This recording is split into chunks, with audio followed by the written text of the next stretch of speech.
What is it like to have schizophrenia? The experience of schizophrenia is not one that most people will easily understand. It's not like depression, where most of the symptoms, like insomnia or fatigue, will be instantly familiar to most people. With schizophrenia, the most prominent symptoms of the disorder, the delusions, hallucinations, and disorganized thoughts, don't have any direct parallels in our own lives. Because of this, schizophrenia is hard to understand, leading to misinformation, misconceptions, and misdiagnoses. To improve our understanding of this disease, we need to do much more than simply memorize lists of symptoms. Instead, we need to learn the underlying mechanisms of schizophrenia so that we can better recognize it when we see it in our patients. Some have hypothesized that the core deficit in schizophrenia involves the concept of salience. Salience is the interestingness of information, or how important we perceive that information to be. We give salient items more attention and are more likely to act upon them. If I were to tell you 10 random numbers, say 1558378290, but not tell you anything about them, you probably wouldn't find them particularly salient. Without that salience, they will likely drop from your attention and quickly be forgotten. However, if I told you that these numbers are from tomorrow's winning lottery ticket and that there's still time to enter, then suddenly they become very interesting indeed. By telling you this, I have increased the salience of the information. The numbers themselves have not changed at all. Only their salience has changed. On a biological level, the neurotransmitter dopamine plays a key role in the process of salience. When information is found to be salient, your brain releases dopamine. This rush of dopamine makes you pay more attention to the information and motivates you to act upon it. We can manipulate the salience of information by tying it to some kind of a reward. Take the ticker on the New York Stock Exchange as an example. Someone who is unfamiliar with the financial system would likely find the constant stream of letters and numbers to be meaningless or random. For stockbrokers, however, the ticker is incredibly salient because stockbrokers believe that these letters and numbers will potentially allow them to make millions of dollars. This information has been made salient by connecting it to the possibility of a reward. Information can also be made salient by linking it to a negative outcome. For example, public safety experts trying to encourage helmet use will often use grisly footage of motorcycle accidents as a way of getting your attention. A video like this is disturbing on a visceral level, yet it is also effective at increasing the salience of their message and motivating people to act differently so they can avoid a similar outcome.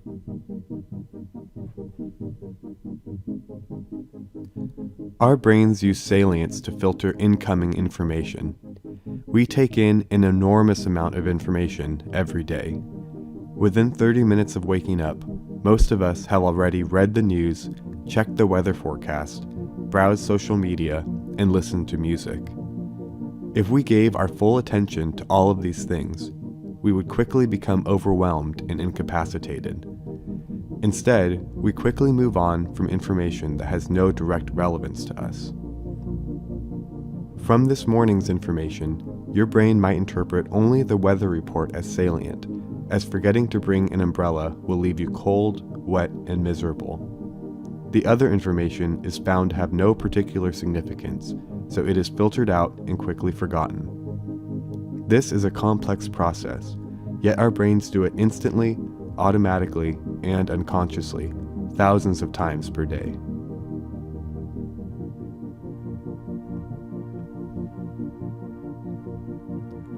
So how does this relate to schizophrenia? People with schizophrenia are believed to be in a state of aberrant salience, characterized by excessive and illogical release of dopamine. When dopamine is flowing in this way, salience is assigned to every bit of new information without any clear connection to rewards or punishments. It would be like suddenly entering a world where every letter and number had the potential to make you $1 million, or where every decision had the life or death consequences of a motorcycle accident. People in the early stages of schizophrenia describe being in a state like this. They say things like, "My senses were sharpened. I developed a greater awareness of the world and became fascinated by the little insignificant things around me. Sights and sounds possessed a keenness that I had never experienced before. It was as if parts of my brain awoke, which had been dormant. My senses seemed alive. Things seemed clear-cut. I noticed things I had never noticed before. I felt that there was some overwhelming significance in this. I felt like I was putting a piece of the puzzle together." This makes life initially quite vivid and dramatic for someone in a state of aberrant salience, yet it rapidly becomes a confusing and unbearable way to live. Normally, we can figure out why our brain is telling us that something is important. We know that paying attention to the weather forecast will help us to avoid having a bad day. However, someone in a state of aberrant salience will perceive a sense of overwhelming significance in all of their experiences without being able to understand why. Why me, they ask. Why now? Why does this all seem so important?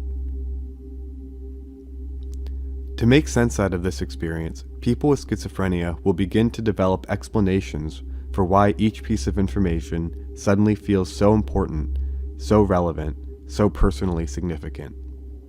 If they watch the news in this state of heightened salience, they might come to believe that the president must be using their State of the Union address to communicate a special coded message meant only for them.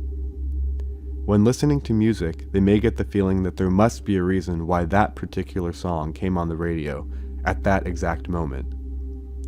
On the internet, any random stimulus, say a pop-up ad about a new brand of lotion, may seem so special and compelling that it must, somehow, be the key to saving the world.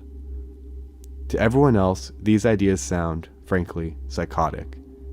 For a person in a state of aberrant salience, however, these delusions of reference help them to make sense out of a senseless mental environment, where everything, everywhere, seems to have some life-changing importance. If delusions develop when excessive salience is given to external stimuli, then what happens when salience is given to internally generated information? After all, everyone has an internal stream of consciousness that we generally recognize as being our own. In a state of aberrant salience, however, these thoughts can seem important to the point where they are given the same level of priority as a voice coming from outside your head. This is thought to be the mechanism for the auditory hallucinations that people with schizophrenia experience. It is as if the volume of these internal thoughts has been turned up so far that they grab your attention in the same way as hearing your name yelled from across the room. Aberrant salience can also explain the profound thought disorganization that is another hallmark of schizophrenia. People with schizophrenia often have difficulty understanding even seemingly simple concepts and ideas. They may hear the same information over and over again, but show no sign of actually comprehending it. They can respond to their environment in ways that make little sense to an outside observer. This disorganization of thoughts, speech, and behavior makes more sense when you consider that aberrant salience leaves people in a state of perpetual information overload. When the filter of salience breaks, you become constantly bombarded by new information every second of the day, with no way of making sense of it all. It would be like trying to watch dozens of TV shows all at the same time. In this state of confusion, it is no wonder that people with schizophrenia can appear so bewildered and distracted by even simple concepts. They say that the value of a theory lies in how well it is able to explain what we observe, and aberrant salience appears to pass this test. It provides a framework for answering many of the questions we have had about schizophrenia for centuries. For example, we have long wondered why the content of delusions in schizophrenia varies so drastically from culture to culture.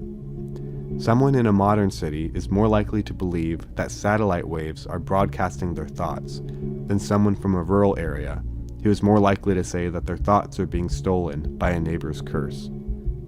Yet, if schizophrenia is an illness with a biological basis, shouldn't the symptoms be similar across cultures? The concept of aberrant salience bridges this gap by arguing that delusions are normal psychological constructs generated by a person in an abnormal biological state. If delusions are psychological constructs, it makes sense that they would draw upon that person's own unique experiences and cultural values, even if the underlying biological abnormality is the same. The concept of aberrant salience can inform not only our understanding of schizophrenia, but also how we treat it. If aberrant salience is associated with excess dopamine, then using medications to block dopamine should reduce the symptoms of schizophrenia. This appears to be true. All of the drugs prescribed for schizophrenia, known as antipsychotic medications, block dopamine receptors to some degree. This creates a state of dampened salience where information lacks the power to capture attention that it once had, leading to reductions in symptoms like delusions, hallucinations, and thought disorganization. However, this comes at a cost. Like many medications, antipsychotics are nonspecific in their actions. They cause a global dampening of salience for all information that the brain processes, not just information related to psychosis. When preparing for their day, a person taking antipsychotic medications would avoid assigning salience to irrelevant stimuli, such as pop-up ads or a song on the radio. This is an improvement. However, they also would have difficulty assigning salience even to relevant information, like the weather report, and may then forget to bring their umbrella. This shows both the power and the limitations of using antipsychotics to treat schizophrenia. They reverse the excess of dopamine driving a state of aberrant salience, but in doing so, they can interfere with the normal functioning of salience as well. Understanding the concept of aberrant salience can be illuminating for people trying to learn about schizophrenia. However, it is not without its limitations. It does a much better job of explaining the dramatic positive symptoms of schizophrenia, like delusions, hallucinations, and thought disorganization, than it does explaining the negative symptoms like flat emotions, inability to feel pleasure, and difficulty forming relationships that are often more impairing for people with schizophrenia. The concept of aberrant salience is also silent on the question of why some people develop schizophrenia, while others do not. It only explains what happens once an episode of psychosis has already begun. It is likely that no single theory will explain a disease as complex as schizophrenia. There are, without a doubt, multiple mechanisms to be discovered.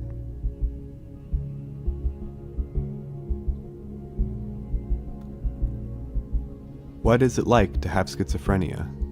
Schizophrenia is so much more than just a list of symptoms. The concept of aberrant salience gives us a better glimpse into the complex and multifaceted lives of our patients. It allows us to see that people with schizophrenia are not some alien other that we will never understand. Rather, it shows us that the symptoms of schizophrenia are rooted in thought processes that every human being can understand and relate to. It underscores the shared humanity we have even with people who act and speak in ways that we cannot comprehend. We are ultimately more alike than we are different. If more people understood this, perhaps there would be less of the fear and stigma that has dominated the discussion about schizophrenia for so long.